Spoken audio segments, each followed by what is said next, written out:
और सुख कर्म के आधार पर स्थित है। आप जो करते हो, आप पुण्य करते हो तो उसका सुख भोगते हो, पाप करते हो तो उसका दुख भोगते हो। ये अनादिकाल से चल रहा है। अच्छा।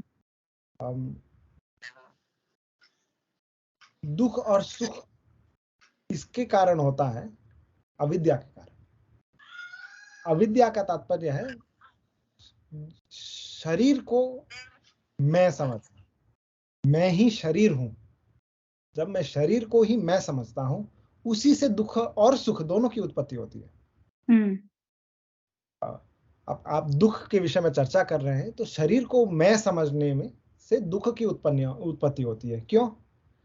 क्योंकि जब आपको कोई चपेट लगाएगा, अमित जी तो लगाते नहीं है, पर तो आपके गाल में चपेट लगाई, बोला मुझे दर्द किया, मुझे लगा। जब आप if you do anything in this world, any transaction you perform, the transaction is performed through the body. So all the consequences are of the body. Because we identify with the body, the identification of the self with the body is the cause of dukkham. If the moment you realize that this body is a vessel, नैनम छिन्दन्ति शस्त्राणि नैनम दहति पावक न चैनम क्लेदयन्तापो न शोषयति मारुतः। जब हम समझेंगे कि हम अछेद्य हैं, अकाट्य हैं, अदाह्य हैं, which is I cannot be burnt or anything. That means this body can be burnt. I must be different from it. Body can be cut. I must be different from it. The only entity that cannot be cut essentially is an entity which is smaller than the edge of the blade.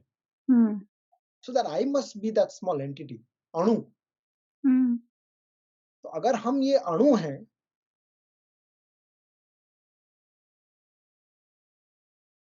और ये शरीर धारण करते हैं, तो ये शरीर बदलती है। तो ये शरीर का दुख है, वो हमारा दुख नहीं है। दुख के कारण शरीर को दुख भोगना पड़ सकता है, पर as long as you dissociate from the dukkham of the sharira, then there is no dukkham. But it is difficult to do this just like that. हमें समझना कि अब कोई आप हाथापाई होती है अथवा शरीर बीमार पड़ता है, तो दुख का अनुभव तो सदैव होता ही है। तो क्या किया जाए? हम, क्योंकि हम आत्मा तो हैं, पर हम आत्मा के नहीं है, हम स्वयं के नहीं हैं, हम दास हैं भगवान के। ये दासत्व का भाव जो उत्पन्न होता है, the responsibility as an individual to perform action also ceases. Because the stress is an outcome of responsibility.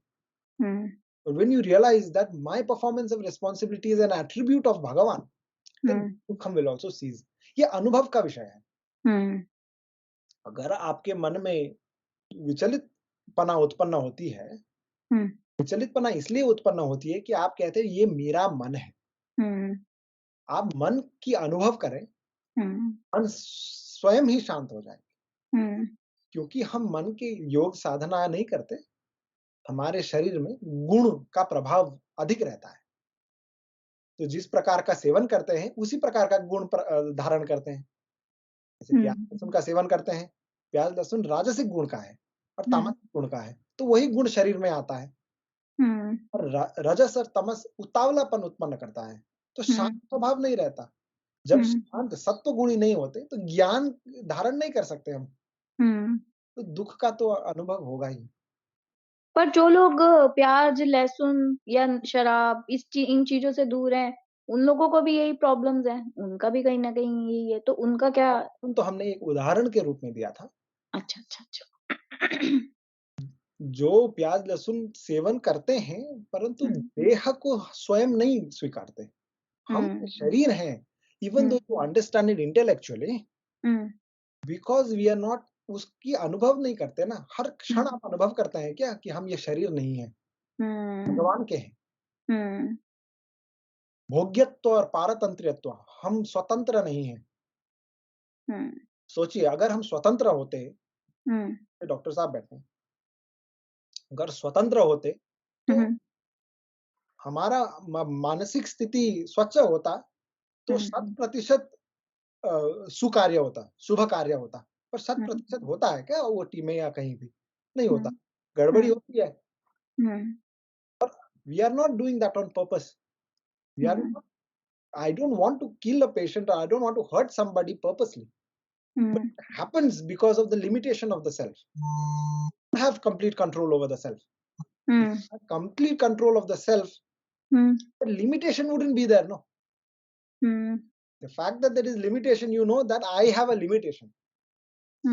State of infinite reality, if I have limitation, there must be an entity which does not have any limitation.